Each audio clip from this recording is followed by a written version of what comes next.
और आइए अब देखते हैं प्रधानमंत्री मोदी के मन की बात। मेरे प्यारे देशवासियों, नमस्कार।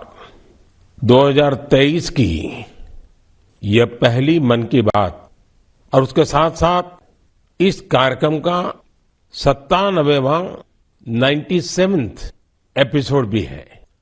आप सभी के साथ एक बार फिर बातचीत करके मुझे बहुत खुशी हो रही है। हर साल जनवरी का महीना काफी इवेंटफुल होता है। इस महीने 14 जनवरी के आसपास उत्तर से दक्षिण तक और पूरब से पश्चिम तक देश भर में त्योहारों की रौनक होती है। इसके बाद देश अपने गणतंत्र उत्सव भी मनाता है। इस बार भी गणतंत्र दिवस समारोह में अनेक पहलुओं की काफी प्रशंसा हो रही है। जैसलमेर से पुलकित ने मुझे लिखा है कि 26 जनवरी की परेड के दौरान कर्तव्य पथ का निर्माण करने वाले श्रमिकों को देखकर बहुत अच्छा लगा। कानपुर से जया ने लिखा है कि उन्हें परेड में शामिल झांकियों में भारतीय संस्कृति के विभिन्न पहलुओं को देखकर आनंद आया। इस परेड में पहली बार हिस्सा लेने वाली विमेन कैमल राइडर्स और सीआरपीएफ की महिला टुकड़ी भी काफी सराहना हो रही है। साथियों, देहरादून के वत्सल जी ने मुझे लिखा है कि 25 जनवरी का मैं हमेशा इंतजार करता हूं, क्योंकि उस दिन पद्म पुरस्कारों की घोषणा होती है और एक प्रकार से 25 तारीख की शाम ही मेरी 26 जनवरी के उमंग को और बढ़ा देती है। जमीनी स्तर पर अपने समर्पण और सेवा भाव से उपलब्धि हासिल करने वालों को पीपल्स पद्म को लेकर भी कई लोगों ने अपनी भावनाएं साझा की है। इस बार पद्म पुरस्कार से सम्मानित होने वालों में जनजातीय समुदाय और जनजातीय जीवन से जुड़े लोगों का अच्छा खासा प्रतिनिधित्व रहा है। जनजातीय जीवन शहरों की भागदौड़ से अलग होता है, उसकी चुनौतियां भी अलग होती हैं। इसके बावजूद जनजातीय समाज अपनी परंपराओं को सहेजने के लिए हमेशा तत्पर रहते हैं। जनजातीय समुदाय से जुड़ी चीजों के संरक्षण और उन पर रिसर्च के प्रयास भी होते हैं। ऐसे ही टोटो, हो, कुई, कुवी और मांडा जैसी जनजातीय भाषाओं पर काम करने वाले कई महानुभावों को पद्म पुरस्कार मिले हैं। यह हम सभी के लिए गर्व की बात है। धानीराम टोटो, जानूम सी सॉय और बी रामकृष्ण रेड्डी जी के नाम अब तो पूरा देश उनसे परिचित हो गया है। सिद्दी, जारवा और ओंगे जैसे आदि जनजाति के साथ काम करने वाले लोगों को भी इस बार सम्मानित किया गया है। जैसे हीराबाई लोबी, रतन चंद्र कार और ईश्वर चंद्र वर्मा जी। जनजातीय समुदाय हमारी धरती, हमारी विरासत का अभिन्न हिस्सा रहे हैं। देश और समाज के विकास में उनका योगदान बहुत महत्वपूर्ण है। उनके लिए काम करने वाले व्यक्तित्वों का सम्मान नई पीढ़ी को भी प्रेरित करेगा। इस वर्ष पद्म पुरस्कारों की गूंज उन इलाकों में भी सुनाई दे रही है जो नक्सल प्रभावित हुआ करते थे। अपने प्रयासों से नक्सल प्रभावित क्षेत्रों में गुमराह युवकों को सही राह दिखाने वालों को पद्म पुरस्कारों से सम्मानित किया गया है। इसके लिए कांकेर में लकड़ी पर नक्काशी करने वाले अजय कुमार मंडावी और गढ़चिरौली के प्रसिद्ध झाड़ीपट्टी रंगभूमि से जुड़े परशुराम कोमाजी खुणे को भी ये सम्मान मिला है। इसी प्रकार नॉर्थ ईस्ट में अपनी संस्कृति के संरक्षण में जुटे राम कुई बांगवे न्यूमे, विक्रम बहादुर जमातिया और कर्मा वांगचू को भी सम्मानित किया गया है। साथियों, इस बार पद्म पुरस्कार से सम्मानित होने वालों में कई ऐसे लोग शामिल हैं जिन्होंने संगीत की दुनिया को समृद्ध किया है। कौन होगा जिसको संगीत पसंद ना हो? हर किसी की संगीत की पसंद अलग अलग हो सकती है, लेकिन संगीत हर किसी के जीवन का हिस्सा होता है। इस बार पद्म पुरस्कार पाने वालों में वो लोग हैं जो संतूर, बमहुम, द्वितारा जैसे हमारे पारंपरिक वाद्य यंत्र की धुन बिखेरने में महारत रखते हैं। गुलाम मोहम्मद जाज, मोआ सुपांग, सिंहबोर कुरकालांग, मुनि वेंकटप्पा और मंगल कांति राय, ऐसे कितने ही नाम हैं जिनकी चारों तरफ चर्चा हो रही है। साथियों, पद्म पुरस्कार पाने वाले अनेक लोग हमारे बीच के वो साथी हैं जिन्होंने हमेशा देश को सर्वोपरि रखा, राष्ट्र प्रथम के सिद्धांत के लिए अपना जीवन समर्पित कर दिया। वो सेवा भाव से अपने काम में लगे रहे और इसके लिए उन्हें कभी किसी पुरस्कार की आशा नहीं की। वो जिनके लिए काम कर रहे हैं, उनके चेहरे का संतोष ही उनके लिए सबसे बड़ा अवार्ड है। ऐसे समर्पित लोगों को सम्मानित करके हम देशवासियों का गौरव बढ़ा है। मैं सभी पद्म पुरस्कार विजेताओं के नाम भले ही यहां नहीं ले पाऊं, लेकिन आपसे मेरा आग्रह जरूर है कि आप पद्म पुरस्कार पाने वाले इन महानुभावों के प्रेरक जीवन के विषय में विस्तार से जानें और औरों को भी बताएं। साथियों, आज जब हम आजादी के अमृत महोत्सव के दौरान गणतंत्र दिवस की चर्चा कर रहे हैं, तो मैं यहाँ एक दिलचस्प किताब का भी जिक्र करूंगा। कुछ हफ्ते पहले ही मुझे मिली इस बुक में एक बहुत ही इंटरेस्टिंग सब्जेक्ट पर चर्चा की गई है। इस बुक का नाम India the mother of democracy है और इसमें कई बेहतरीन एसेज है। भारत दुनिया का सबसे बड़ा लोकतंत्र है और हम भारतीयों को इस बात का गर्व भी है कि हमारा देश मदर ऑफ डेमोक्रेसी भी है। लोकतंत्र हमारी रगों में है, हमारी संस्कृति में है। सदियों से यह हमारे कामकाज का भी एक अभिन्न हिस्सा रहा है। स्वभाव से हम एक डेमोक्रेटिक सोसाइटी है। डॉक्टर अंबेडकर ने बौद्ध भिक्षु संघ की तुलना भारतीय संसद से की थी। उन्होंने उसे एक ऐसी संस्था बताया था जहां मोशंस, रिजोल्यूशंस, कोरम, वोटिंग और वोटों की गिनती के लिए कई नियम थे। बाबा साहब का मानना था कि भगवान बुद्ध को इसकी प्रेरणा उस समय की राजनीतिक व्यवस्थाओं से मिली होगी। तमिलनाडु में एक छोटा लेकिन चर्चित गांव है उतिर मेरूर। यहाँ 1100-1200 साल पहले का एक शिलालेख दुनिया भर को अचंभित करता है। यह शिलालेख एक मिनी कॉन्स्टिट्यूशन की तरह है। इसमें विस्तार से बताया गया है कि ग्राम सभा का संचालन कैसे होना चाहिए और उसके सदस्यों के चयन की प्रक्रिया क्या हो। हमारे देश के इतिहास में डेमोक्रेटिक वैल्यूज का एक और उदाहरण है 12वीं सदी के भगवान बसवेश्वर का अनुभव मंडपम। यहाँ फ्री डिबेट और डिस्कशन को प्रोत्साहन दिया जाता था। आपको ये जानकर हैरानी होगी कि यह माग्ना कार्टा से भी पहले की बात है। वारंगल के काकीय वंश के राजाओं की गणतांत्रिक परंपराएं भी बहुत प्रसिद्ध थी। भक्ति आंदोलन ने पश्चिमी भारत में लोकतंत्र की संस्कृति को आगे बढ़ाया। बुक में सिख पंथ की लोकतांत्रिक भावना पर भी एक लेख को शामिल किया गया है, जो गुरु नानक देव जी के सर्वसम्मति से लिए गए निर्णयों पर प्रकाश डालता है। मध्य भारत की उरांव और मुंडा जनजातियों में कम्युनिटी ड्रिवन और कॉन्सेंसस ड्रिवन डिसीजन पर भी इस किताब में अच्छी जानकारी है।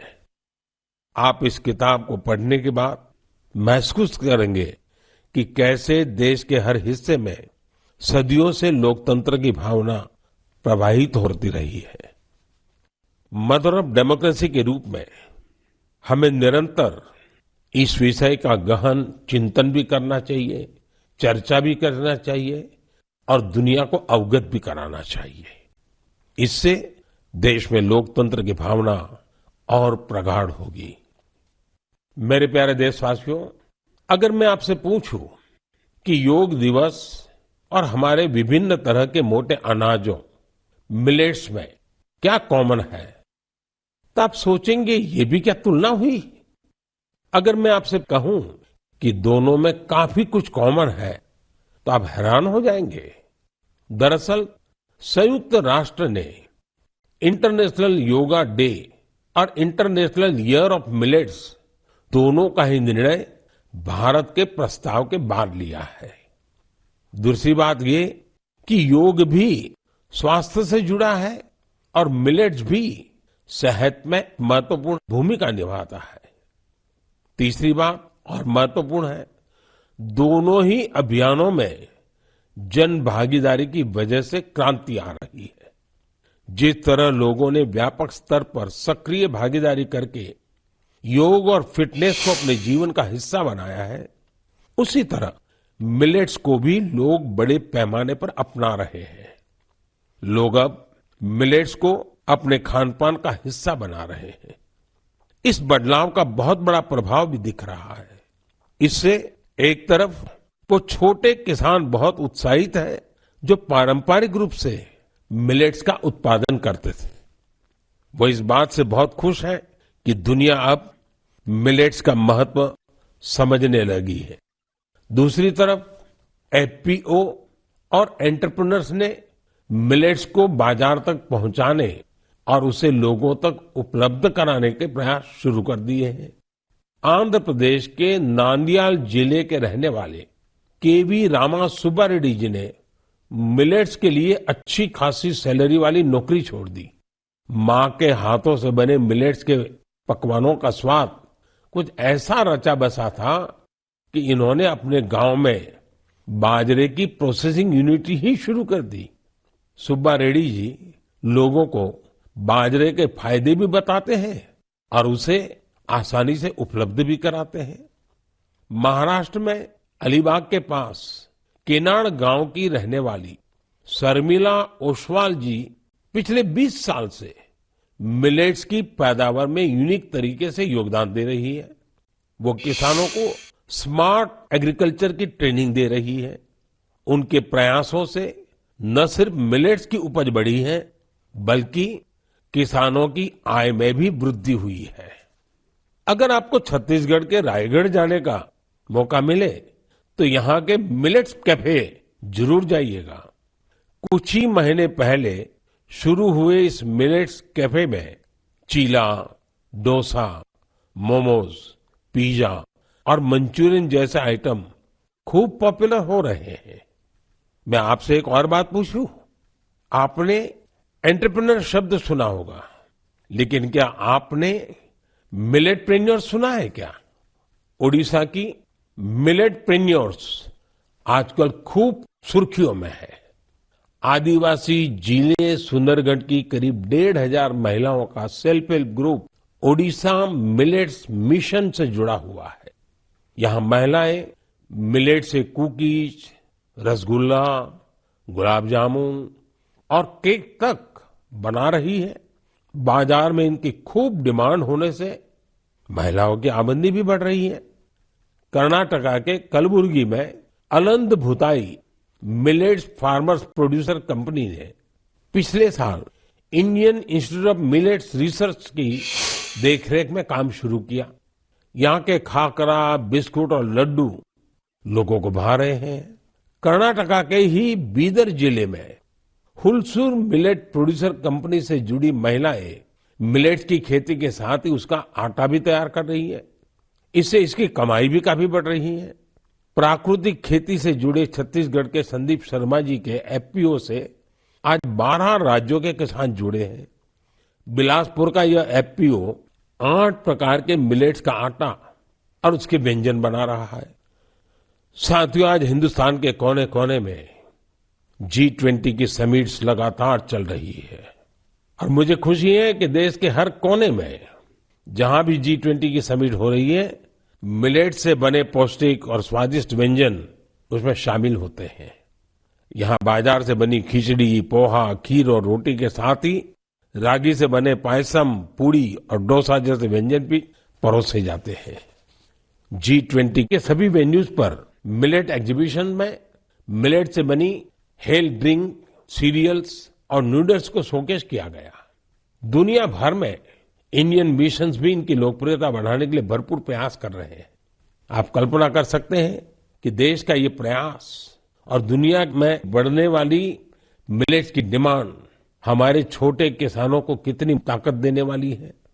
मुझे देखकर भी अच्छा लगता है कि आज जितने तरह की नई नई चीजें मिलेट से बनने लगी हैं, वो युवा पीढ़ी को भी उतनी ही पसंद आ रही है। इंटरनेशनल ईयर ऑफ मिलेट्स की ऐसी शानदार शुरुआत के लिए और उसको लगातार आगे बढ़ाने के लिए मैं मन की बात के श्रोताओं को भी बधाई देता हूं। मेरे प्यारे, जब आपसे कोई टूरिस्ट हब गोवा की बात करता है तो आपके मन में क्या ख्याल आता है? स्वाभाविक है, गोवा का नाम आते ही सबसे पहले यहाँ की खूबसूरत कोस्टलाइन, बीचेस और पसंदीदा खान पान की बातें ध्यान में आने लगती हैं। लेकिन गोवा में इस महीने कुछ ऐसा हुआ जो बहुत सुर्खियों में है। आज मन की बात में मैं इसे आप सबके साथ साझा करना चाहता हूं। गोवा में हुआ ये इवेंट है पर्पल फेस्ट। इस फेस्ट को 6 से 8 जनवरी तक पणजी में आयोजित किया गया।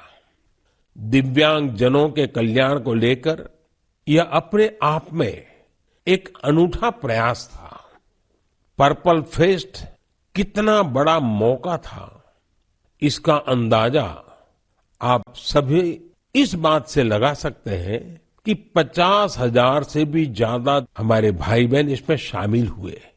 यहां आए लोग इस बात को लेकर रोमांचित थे कि वो अब मिरामार बीच घूमने का भरपूर आनंद उठा सकते हैं।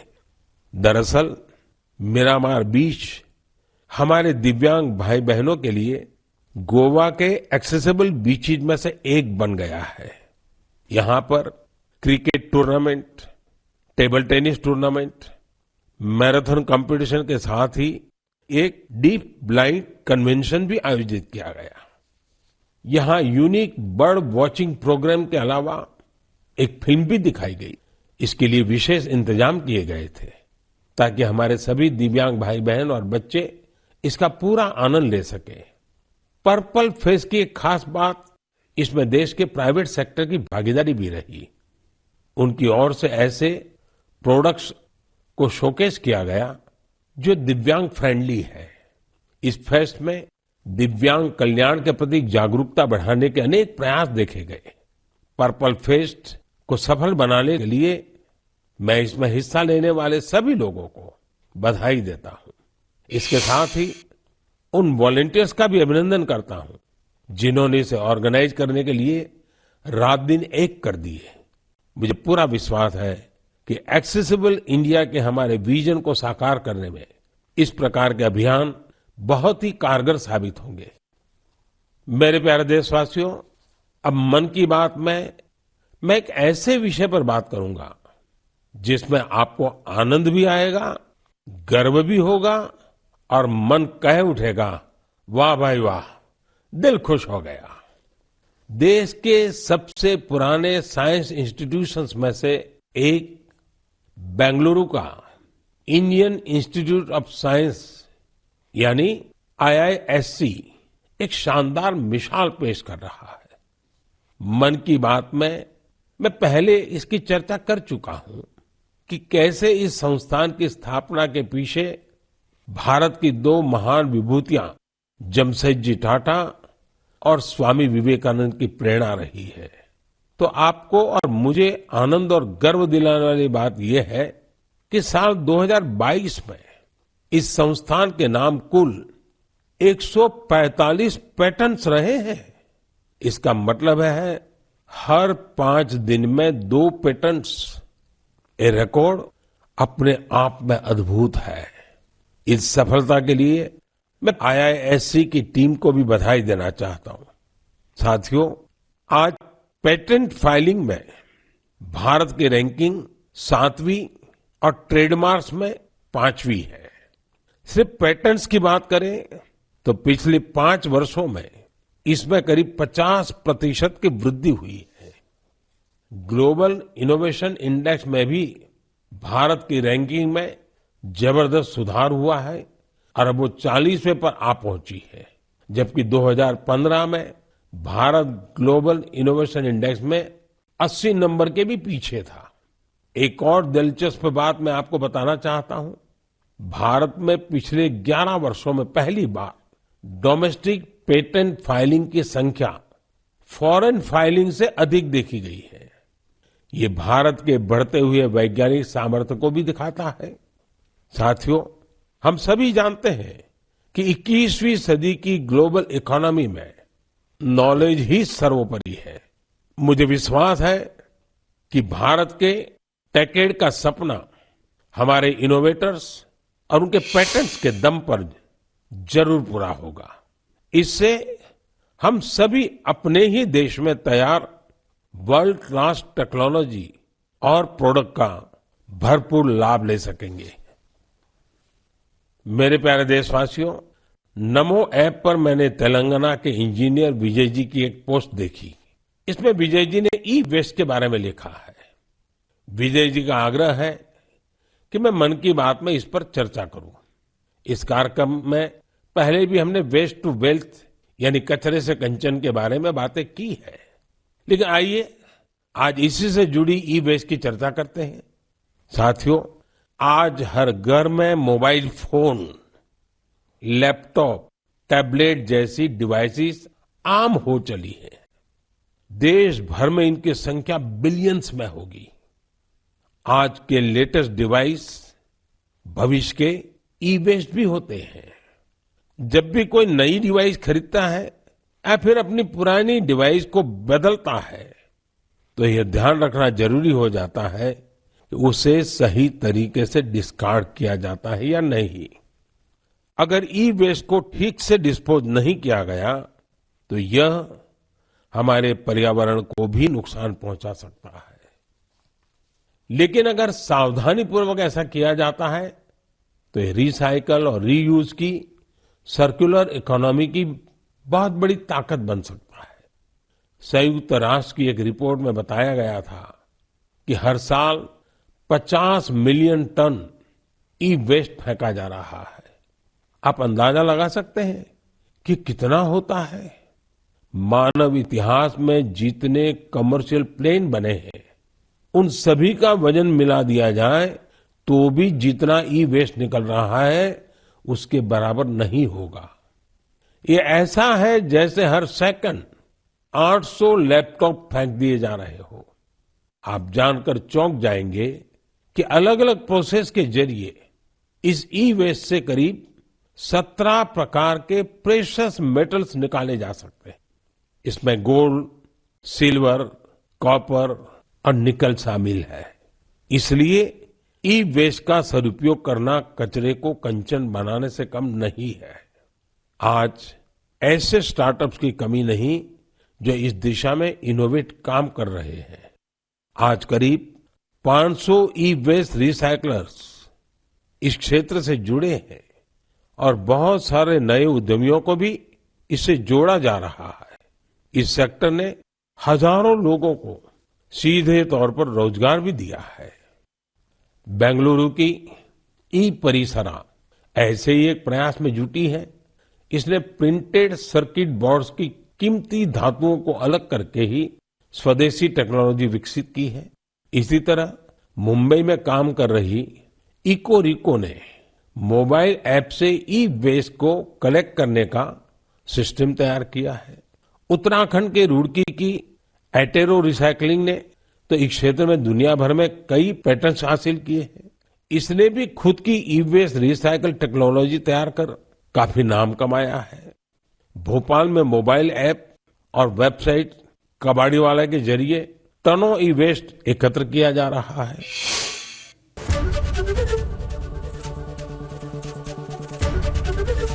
एबीपी गंगा, खबर आपकी, जुबान आपकी।